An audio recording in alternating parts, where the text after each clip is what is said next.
ইসলাম দিয়ে আমাদের সংসদ ভবন চলুক, আমরা চাই কি চাই না? বঙ্গভবনে লা ইলাহা ইল্লাল্লাহর পতাকা উড়ুক, আমরা চাই কি চাই না? প্রতিটি জেলা অফিসে, ডিসি অফিসে লা ইলাহার পতাকা ঝুলুক, আমরা চাই কি চাই না? কারা কারা চাই হাত তুলে আল্লাহরে দেখায়। এই দুনিয়া এখন তো আর সেই দুনিয়া নাই, মানুষ নামের মানুষ আছে দুনিয়া বোঝায়, সেই মানুষের ভিড়ে আমার আসল মানুষ নাই। ঠিক কিনা?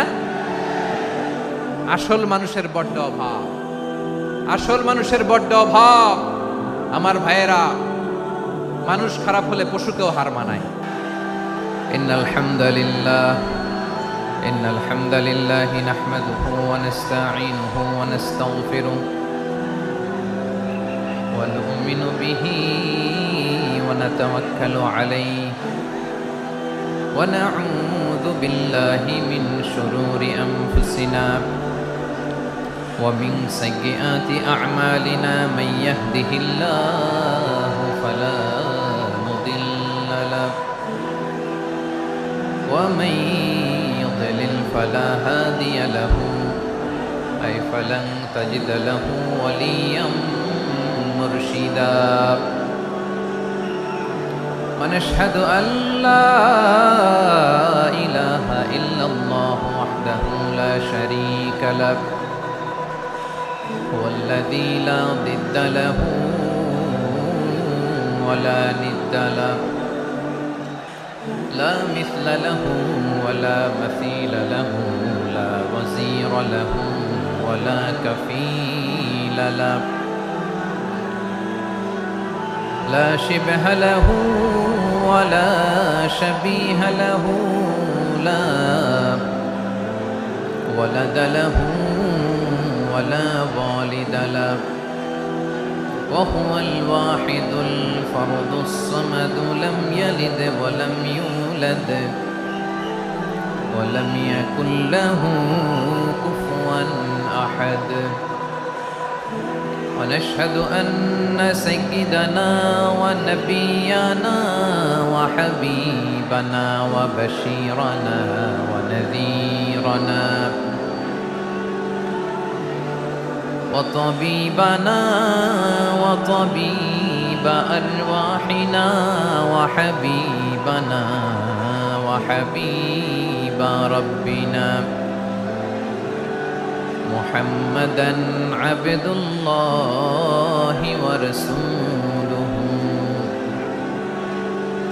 أرسله بالحق بشيرا ونذيرا وداعيا إلى الله بإذنه وسراجا منيرا أما بعد فقد قال الله تعالى في كلامه المجيد وفي فرقانه الحميد أعوذ بالله من الشيطان الرجيم بسم الله الرحمن الرحيم ولقد كرمنا بني آدم وحملناهم في البر والبحر ورزقناهم من الطيبات وفضلناهم على كثير ممن خلقنا تفضيلا إن الله وملائكته يصلون على النبي يا أيها الذين آمنوا صلوا عليه وسلموا تسليما اللهم صل على محمد وعلى آل محمد كما صليت على إبراهيم وعلى آل إبراهيم إنك حميد مجيد اللهم بارك على محمد وعلى آل محمد كما باركت على إبراهيم وعلى آل إبراهيم إنك حميد مجيد সকল প্রশংসার মালিককে, সকল ক্ষমতার উৎসকে, কেউ যেটা পারে না পারে কে, কেউ যেটা দেখে না দেখে কে, সে আল্লাহর দরবারে আমরা শুকর গুজার হচ্ছি। আমরা সবাই পড়ছি কালিমাতুশ শুকর আলহামদুলিল্লাহ। সবাই একসাথে গলা ছেড়ে দিয়ে আওয়াজ করে পড়ুন রব্বানা লাকাল হামদ হামদান কাসীরান طيبا مباركا فيه يا ربي لك الحمد كما ينبغي لجلال وجهك وعظيم سلطانك لك الحمد بالإيمان لك الحمد بالإسلام لك الحمد بالقرآن আল্লাহ রাব্বুল ইজ্জা ওয়াল জালালের দরবারে শুকরিয়া জ্ঞাপনের পাশাপাশি আমি আজকের এই প্রোগ্রামের অর্গানাইজিং কমিটিকে অন্তরের অন্তঃস্থল থেকে ধন্যবাদ জানাতে চাই যে আদ-দ্বীন ফাউন্ডেশন অথরিটি তারা 3 দিন ব্যাপী যশোরের ফুলের হাটে এরকম চমৎকার গোছানো ওয়েল অর্গানাইজড একটা তাফসীরুল কোরআনের প্রোগ্রামের আয়োজন করেছে। আমি আল্লাহর শুকরিয়া জ্ঞাপনের পাশাপাশি তাদেরকে আমার অন্তরের অন্তঃস্থল থেকে শুকরিয়া, ধন্যবাদ এবং মোবারকবাদ জানাতে চাই। আজকের প্রোগ্রামে উপস্থিত আছেন বৃহত্তর খুলনা বিভাগের ব্যবসায়ী ভাইয়েরা, কর্মজীবী ভাইয়েরা, ছাত্র ভাইয়েরা, পর্দার আড়ালে, মহিলা প্যান্ডেলে আমার মায়েরা, বোনেরা। উপস্থিত আছেন কওমি মাদ্রাসার মুহতামিম বৃন্দ, আলিয়া মাদ্রাসার প্রিন্সিপাল হুজুর, শিক্ষকবৃন্দ, ছাত্রবৃন্দ, ইমাম সাহেব, খতিব সাহেব, মুয়াজ্জিন সাহেব, আইন শৃঙ্খলায় কর্মরত ভাইয়েরা, ভলান্টিয়ার্স, মিডিয়া কর্মী, সাংবাদিক বন্ধুরা, ইউটিউবার্স, আমি সবাইকে অন্তরের অন্তঃস্থল থেকে শুভেচ্ছা জানিয়ে শুরু করতে চাই। প্রিয় ভাইয়েরা, অনেক আলোচনা হয়েছে 3 দিন ব্যাপী। দেশ বরেণ্য প্রথিতযশা ওলামায়ে হযরতের মুখে আপনারা অসংখ্য কথা শুনেছেন। আমলের জন্য এগুলোই যথেষ্ট, নতুন করে আমার বলার কিছুর দরকার নাই। নতুন করে উপস্থাপনের মতো বলার মতো আমার কাছে কিছু নাইও। যা বলার 1500 বছর আগে আল্লাহ তাআলা উম্মাহকে বলে দিয়েছেন, ঠিক কিনা?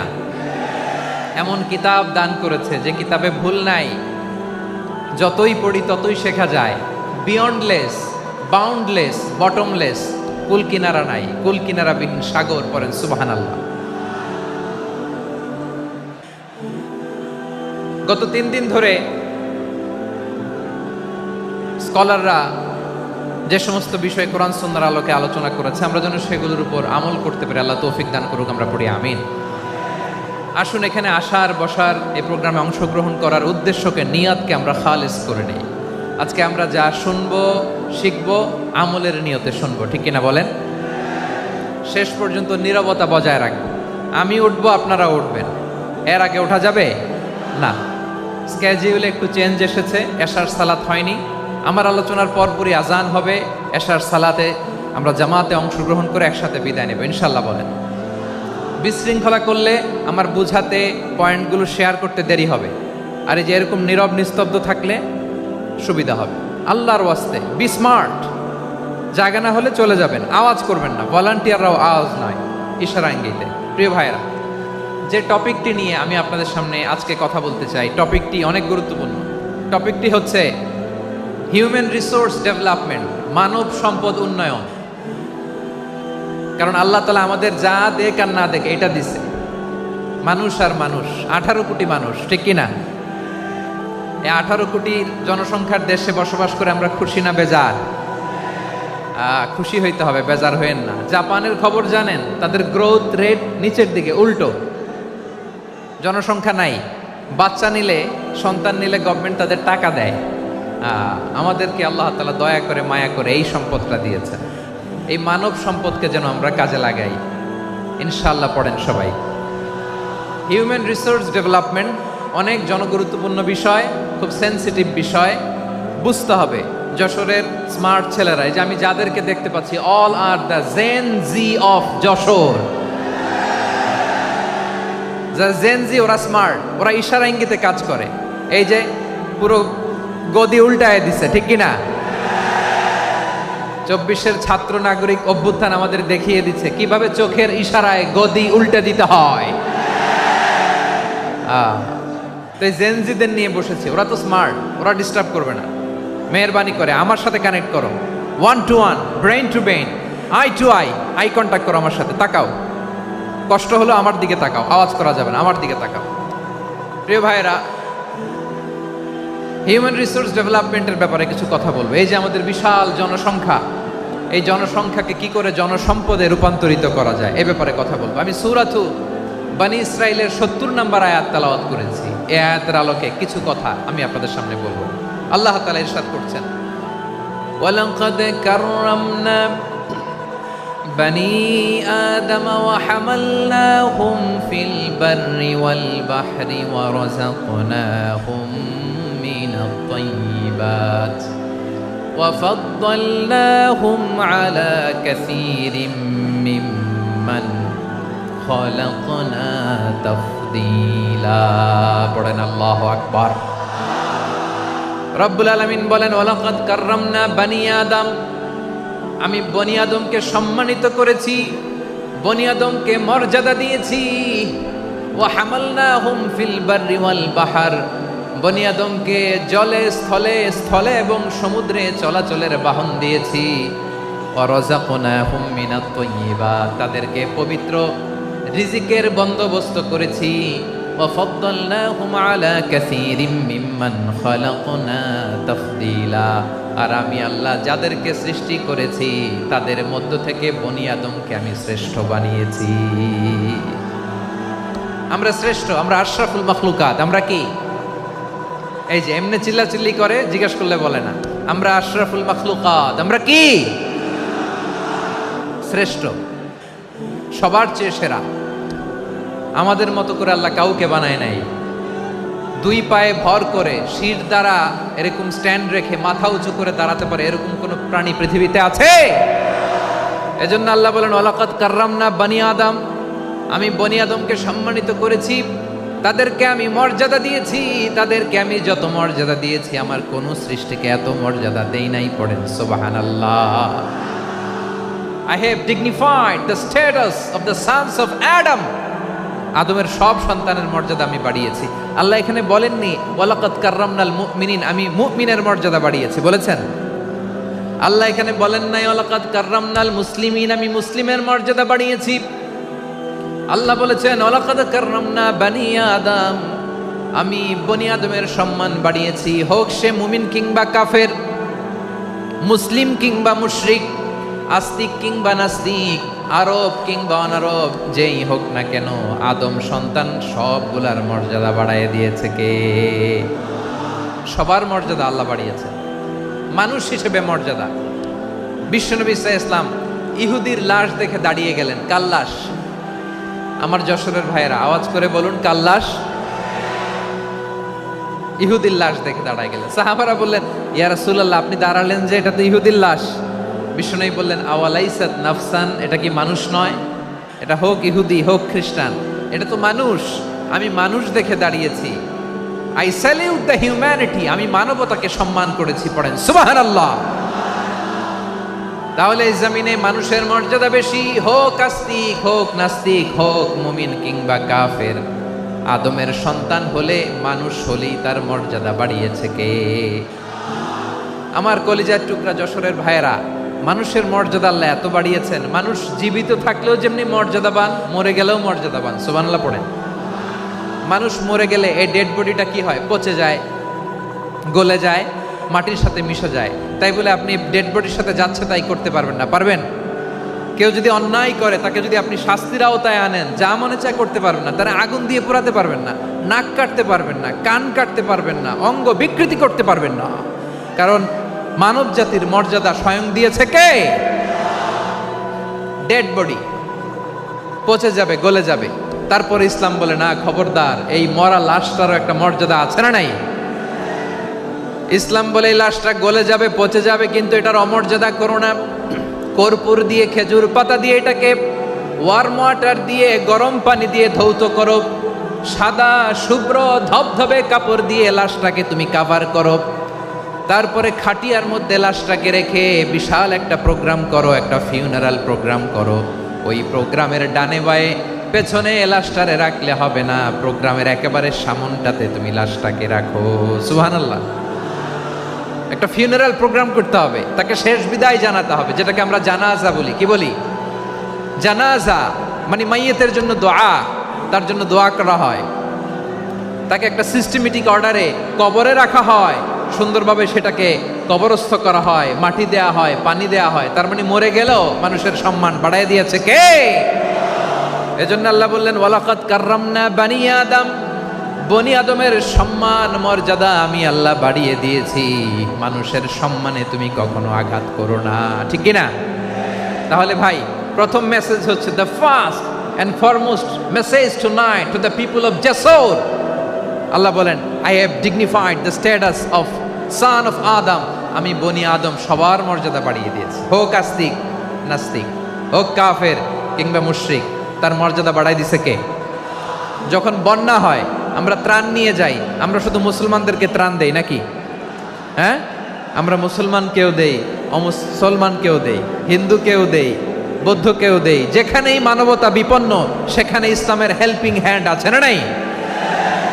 সুবহানাল্লাহ। কি দিন আমরা পেয়েছি, কি বিধান আমরা পেয়েছি। ওয়ালাকাদ কাররামনা বানি আদম, আমি বনি আদমকে সম্মানিত করেছি। এরপর আল্লাহ বললেন ওয়া হামালনাহুম ফিল বাররি ওয়াল বাহর, মানুষকে স্থলে এবং সমুদ্রে চলাচলের বাহন আমি দিয়েছি। স্থলে কিভাবে চলবে, জলে কিভাবে চলবে, এই বাহনের ব্যবস্থা করেছে কে? এই জেনজি, এই স্যামড়া, ইরাম করতেছো কিসের জন্য? হ্যাঁ, ইরাম করলে চলবি? হ্যাঁ, বস বস বস বস। আওয়াজ করতেছো কেন? দিবা না, কথা বলতে দিবা না আমাকে? তো এইটা বুঝি তোমাদের ভালোবাসার নমুনা? তোমাদের ভালোবাসার কারণে যদি আমি কোথাও দাঁড়াতেই না পারি, কোথাও বসতে না পারি, কোথাও দুটা কথা বলতে না পারি, এই ভালোবাসা দিয়ে কি হবে আমার? বরং ঘামতে ঘামতে ঘর্মাক্ত হব, রক্তাক্ত হব। কিন্তু সেন্ট্রাল থেকে, সেন্ট্রালি যে ইনস্ট্রাকশন আসবে, সেই ইনস্ট্রাকশনের এক চুল আমরা ডানে বায়ে যাব না। এইটা গণজাগরণের জন্য এইটা দরকার, ইসলামী বিপ্লবের জন্য এইটা দরকার। তো আধা ঘন্টা ধরে যদি তোমাদেরকে থামানোই না যায়, এই লস্কর দিয়ে আমি কি করব? আল্লাহর ওয়াস্তে নো নো নো স্লোগান, চুপচাপ একেবারে আমার দিকে তাকাও। আল্লাহ বললেন ওয়া হামালনাহুম ফিল বাররি ওয়াল বাহর, জলে স্থলে আমি চলাচলের যানবাহনের ব্যবস্থা করেছি। আমরা স্থলে ঘোড়ার উপরে চড়ি, উটের উপরে চড়ি, গাড়ির উপরে চড়ি। এই যে গাড়ির ইঞ্জিন বানাইছি আমরা, এটার মেধা দিয়েছে কে? আবার সাগরের মধ্যে আমরা নৌযান, জলযান, বড় বড় জাহাজ দিয়ে এক মহাদেশ থেকে আরেক মহাদেশ যাই, এক দেশ থেকে মালামালগুলো আরেক দেশে পাঠাই। সাগরের ভেতরে নৌকাগুলোরে ধরে রাখলো কে? ওয়াল ফুলকিল্লাতি তাজরি ফিল বাহরি বিমা ইয়ানফাউন নাস। মানুষের উপকার আছে এরকম সরঞ্জামাদি নিয়ে সাগরের উপরে বিশাল বিশাল জলযানগুলো চলে, এগুলো ডুবে যায় না, কাত হয়ে যায় না, পড়ে যায় না। এগুলোকে স্থিতিস্থাপকতাকে ঠিক করে রাখলো কে? আপনারা জাহাজ দেখেছেন? জাহাজ, হ্যাঁ, বাড়ি চট্টগ্রাম হইলে দেখতে পারতেন, দেখছেন? বিশাল বিশাল জাহাজ, বিশাল জাহাজ মালামাল নিয়ে এক মহাদেশ থেকে আরেক মহাদেশে যায়। গত মাসে আমার জাপান সফর ছিল। এই যে বাংলাদেশে যে গাড়িগুলো চালান, বেশিরভাগ গাড়ি আসে কিন্তু জাপান থেকে। হাজার হাজার গাড়ি একটা জাহাজ বহন করতে পারে, হাজার হাজার গাড়ি। এটার সাগরের মধ্যে ভাসাইলো কে? সবাই বলুন, ভাসালো কে? হাজার হাজার গাড়ি নিয়ে জাপানিজ গাড়িগুলো আমাদের চট্টগ্রামের এয়ারপোর্টের বন্দরে ভিড়ে। যুক্তরাষ্ট্রে আমি দেখেছি বিশাল বিশাল জাহাজ। আপনারা টাইটানিক জাহাজের নাম শুনেছেন? টাইটানিকেরও 8 গুণ 10 গুণ বড়। সুবহানাল্লাহ কইবেন না? টাইটানিক জাহাজের 8 গুণ 10 গুণ বড় একটা জাহাজ আছে, আইকন অফ দ্য সি। আমি দেখে এসেছি। রয়্যাল ক্যারিবিয়ান দেখে এসেছি। সাগরের সামনে জেটিতে যখন দাঁড়ালাম, জাহাজটা যখন যায়, আমার মনে হচ্ছে একটা শহর, গোটা শহর, the entire city is floating on the water.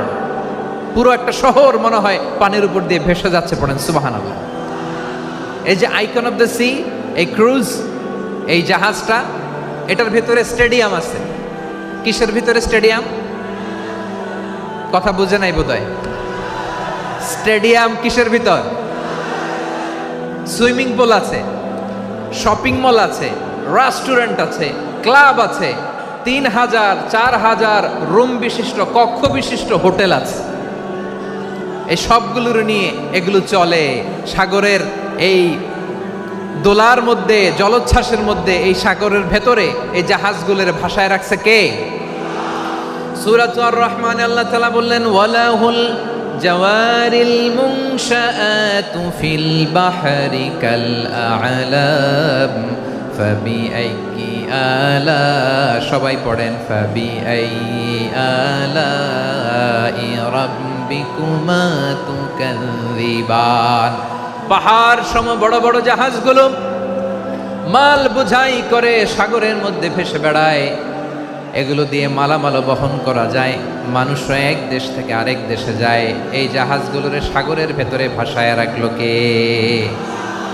এই আয়াতের ভেতরে আল্লাহ তাআলা সূরাত বানী ইসরাঈলের এই চমৎকার আয়াতের ভেতরে আল্লাহ তাআলা বেসিকলি মানব জাতির প্রতি তার 4টি স্পেশাল অনুগ্রহের কথা বলেছেন। কয়টি?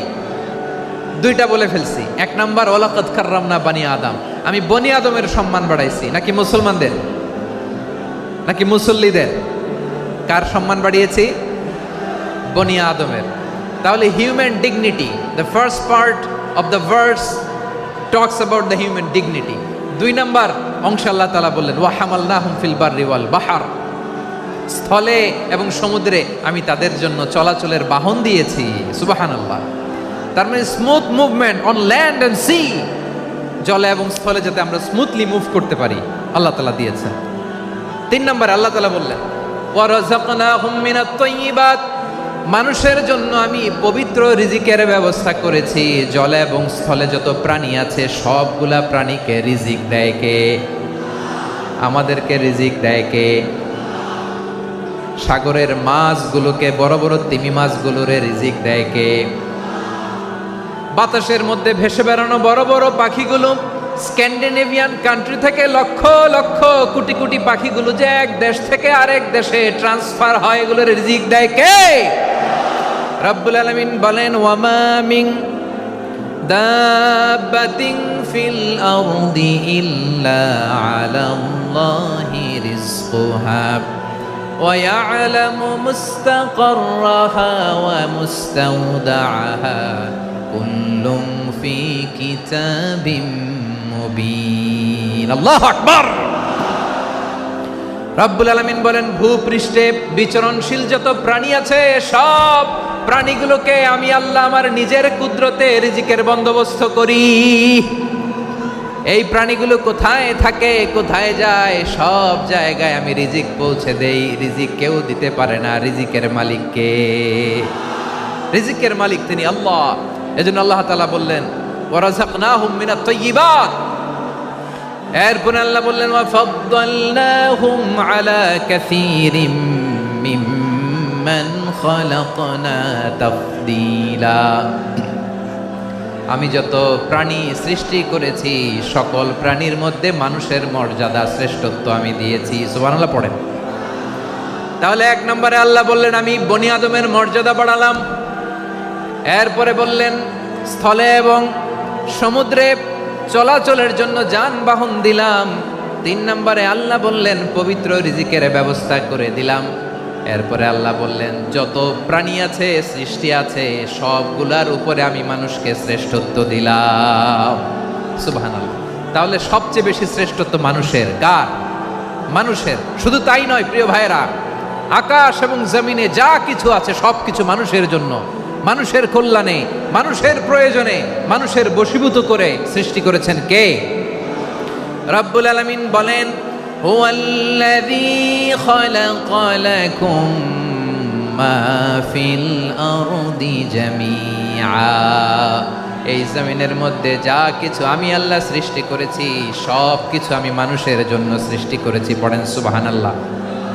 হুয়াল্লাযী খালাকা লাকুম মা ফিল আরদি জামিআ। যা আছে সব আমাদের জন্য, সব আমাদেরকে সার্ভিস দেওয়ার জন্য, আমাদের উপকারের জন্য, আমাদের কল্যাণের জন্য। আওয়াজ করে সবাই পড়ুন আল্লাহু আকবার।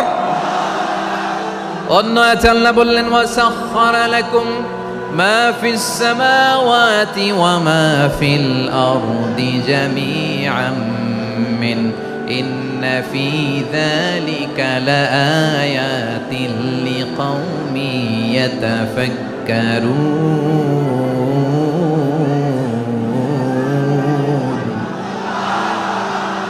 প্রথমে আয়াতে আল্লাহ বললেন জমিনে যা আছে সব তোমাদের কল্যাণে আমি সৃষ্টি করলাম। এরপরে আল্লাহ বললেন আকাশেও যা আছে সব তোমাদের জন্য সৃষ্টি করলাম, তোমাদের অনুগত বানায় দিলাম। পড়েন সুবহানাল্লাহ।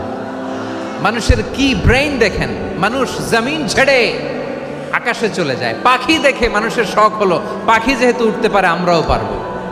অরবিল রাইট, উইলবার রাইট, দুই ভাই মিলে আঁকাঝোঁকা করতে করতে করতে করতে প্লেন বানায় ফেললো। কোন সুবহানাল্লাহ। এখন পাখিও ওরে, আমরাও ওরি। এরপরেই মানুষের কৌতূহল থামে না এখানে। মানুষ চলে গিয়েছে চাঁদে। কোথায় গেছে? এখন কিন্তু চাঁদে জমি বিক্রি হয় জানেন। পৃথিবী নিয়ে মারামারি শেষ। রাশিয়া আমেরিকা এখন ধরছে চাঁদ আর মঙ্গল গ্রহ। এখন চাঁদে জমি বিক্রি হয়, মঙ্গলে জমি বিক্রি হয়। এই চাঁদ, মঙ্গল, বৃহস্পতি, শনি সব আল্লাহ তাআলা আমাদের জন্য বানিয়েছেন। সুবহানাল্লাহ পড়েন।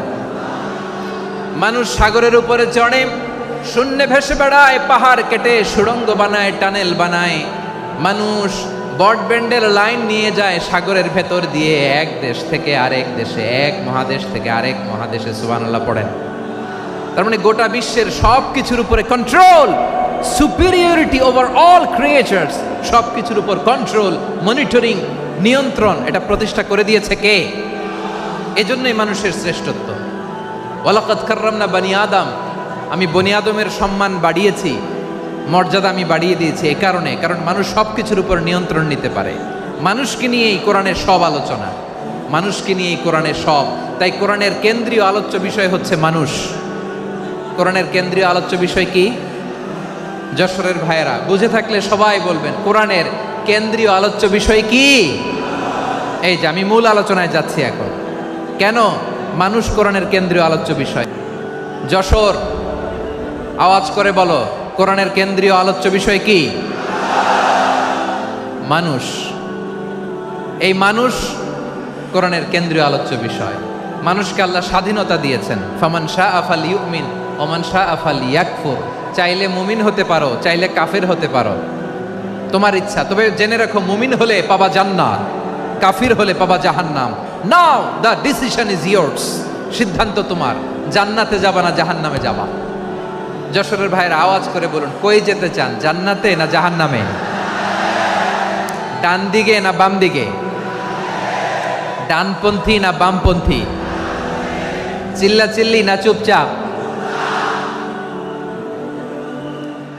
চুপচাপ কয়ে আবার চিল্লাচিল্লি শুরু করেছে। মাশাআল্লাহ, গুরুত্বপূর্ণ কথা বাকি আছে, আমাকে সহযোগিতা করতে হবে। মাশাআল্লাহ, এই তো ঠান্ডা হয়েছে। হ্যাঁ ঠিক আছে, ঠিক আছে, ঠিক আছে। মানুষকে আল্লাহ এত স্বাধীনতা দিয়েছেন, মানুষ চাইলে অনেক ভালো হইতে পারে। ভালোর রাস্তাও খোলা, খারাপ হওয়ার রাস্তাও খোলা। ভালো হইলে মানুষ অনেক ভালো, খারাপ হইলে অনেক খারাপ। ভালো হইলে সবচেয়ে ভালো, খারাপ হইলে সবচেয়ে খারাপ। এজন্য সিদ্ধান্ত আপনাকে নিতে হবে। আল্লাহ তাআলা বলছেন লাকাদ খালাকনাল ইনসান ফি আহসানি তাকওয়িম সুম্মা রাদাদনাহু আসফালা সাফিলিন। আমি মানুষকে অনেক সুন্দর অবয়বে, সুন্দর আকৃতিতে সৃষ্টি করেছি। তার শুধু চেহারার ডিজাইনটাই সুন্দর নয়, তার ব্রেনটা বড্ড সুন্দর, তার মানসিকতা বড্ড সুন্দর, তার সৃজনশীলতা বড্ড সুন্দর। পড়েন সুবহানাল্লাহ। আমাদের চেহারা অবয়ব ডিজাইন যে সুন্দর তা না, আমাদের ব্রেনটা অনেক সফিস্টিকেটেড ব্রেন, অনেক সফিস্টিকেটেড। এই 1.5 কেজি ব্রেন ইউজ করে মানুষ গোটা বিশ্বে সভ্যতা বিনির্মাণ করেছে, ঠিক কিনা? এই ব্রেন আল্লাহ তাআলা আমাকে দিয়েছে। এটারে কাজে লাগালে, আপনার 6 সেন্স কাজে লাগালে আপনি অনন্য মানুষ হয়ে উঠবেন, মহামানবে রূপান্তরিত হবেন। মানুষ হতে পারে, চাইলেই মহামানব হতে পারে। আবার যদি মানুষ চায় খারাপও হতে পারে। আল্লাহ বললেন শুধু ভালোই না, ভালো হতে চাইলে অনেক ভালো তুমি হতে পারো, আবার খারাপ হতে চাইলে অনেক খারাপ তুমি হতে পারো। সুম্মা রাদাদনাহু আসফালা সাফিলিন। খারাপ হলে একেবারে খারাপ হতে পারো, নিকৃষ্ট হলে একেবারে নিকৃষ্ট হতে পারো, ভালো হলেও ভালো হতে পারো। কোন সুবহানাল্লাহ। এবার আওয়াজ করে বলুন, ভালো হতে চাই না খারাপ, শ্রেষ্ঠ না নিকৃষ্ট? মানুষ ভালো হলে মানুষ ফেরেশতার চেয়েও ভালো, মানুষ খারাপ হলে সে পশুর চেয়েও খারাপ। কথা ঠিক কিনা বলেন? ভালো হলে ফেরেশতার চেয়েও ভালো, খারাপ হলে পশুর চেয়েও নিকৃষ্ট।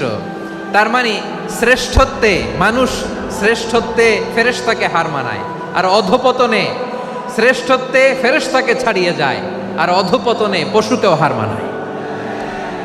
আই রিপিট, আমি আবারও বলছি, মানুষ শ্রেষ্ঠত্বে ফেরেশতাকে ছাড়িয়ে যায়, আর অধপতনে সে পশুকেও হার মানায়। আওয়াজ করে বলতে হবে ঠিক কি না? এটার প্রমাণ কি? মানুষ শ্রেষ্ঠ হইলে যে ফেরেশতার চেয়েও সেরা, তার প্রমাণ কি? আল্লাহ তাআলা বলছেন, ওয়া ইয কুলনা লিল মালাইকাতি ইসজুদু লি আদম ফাসাজাদু ইল্লা ইবলিস আবা ওয়াস্তাকবারা ওয়া কানা মিনাল কাফিরিন। আল্লাহ বলেন, স্মরণ করো সে সময়ের কথা যখন আমি ফেরেশতাদেরকে বললাম, ও ফেরেশতারা আদমকে সেজদা দাও। সব ফেরেশতারা সম্মান সূচক সেজদা আদমকে দিল, তারা আদমের জন্য সেজদায় লুটিয়ে পড়লো, একজন ছাড়া, তার নাম ইবলিস। আওয়াজ করে বলেন, তার নাম কি? সে অহংকার প্রদর্শন করলো, সে কাফের হয়ে গেল, বাকি সব ফেরেশতারা সেজদা দিল। সুবহানাল্লাহ।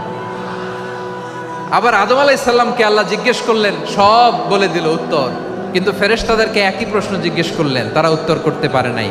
তার মানে এর মধ্য দিয়ে প্রমাণিত হয়, মানুষ ভালো হলে ফেরেশতার চেয়েও ভালো, ফেরেশতার চেয়েও মানুষের মর্যাদা বাড়িয়ে দিয়েছে কে? সব নূরের ফেরেশতা যখন মাটির আদমকে সেজদা দেয়, এটা প্রমাণ করে ফেরেশতার চেয়েও মানুষের মর্যাদা বাড়িয়ে দিয়েছে কে? তুমি মাটির আদমকে প্রথম সৃষ্টি করিয়া ঘোষণা করিয়া দিলে শ্রেষ্ঠ বলিয়া, তাই তো নূরের ফেরেশতা করে আদমকে সেজদা। ঠিক কিনা বলেন? তাই তো নূরের ফেরেশতা করে আদমকে সেজদা, সবার চেয়ে সম্মান দিলে মাটির আদমকে। আল্লাহু আল্লাহু তুমি জাল্লে জালালুহু, শেষ করা তো যায় না গে তোমার গুণগান। পড়েন না? পড়েন।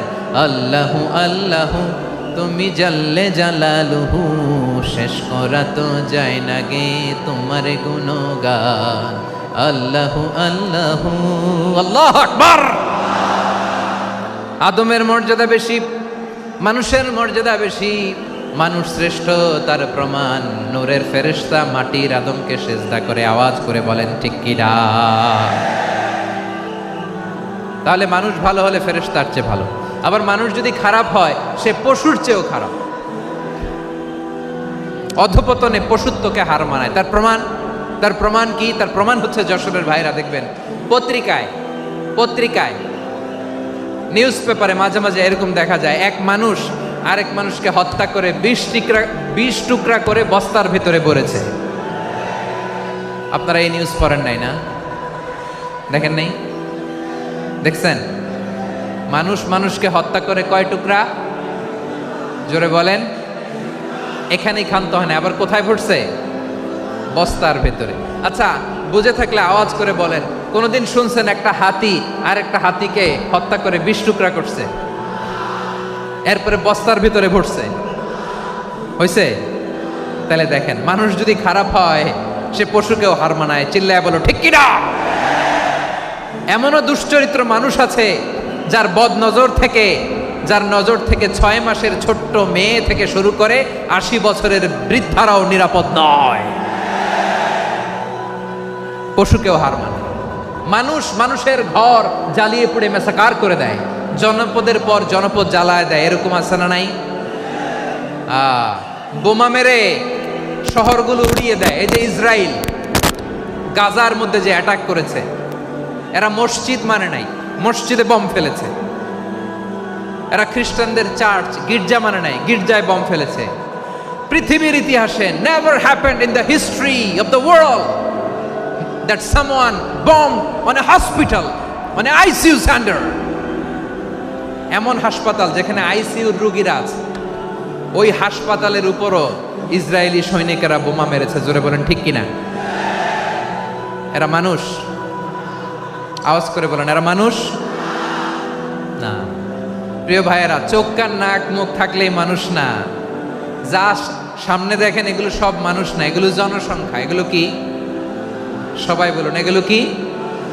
বাড়ছে জনসংখ্যা, কমছে মানুষ। বাড়ছে জনসংখ্যা, কমছে। এই দুনিয়া এখন তো আর সেই দুনিয়া নাই, মানুষ নামের মানুষ আছে, দুনিয়া বোঝাই। সেই মানুষের ভিড়ে আমার আসল মানুষ না। ঠিক কিনা? আসল মানুষের বড্ড অভাব, আসল মানুষের বড্ড অভাব। আমার ভাইয়েরা, মানুষ খারাপ হলে পশুকেও হার মানায়। আচ্ছা, আওয়াজ করে বলেন, এই যশোরের ছেলেরা এদিক তাকাও, আওয়াজ করে বলো, যে ইসরায়েলি সোলজাররা উপর থেকে বোমা মারলো, তারাও মানুষ? তারাও কি? ওরাও রক্তে মাংসে মানুষ, ওদেরও পরিবার আছে।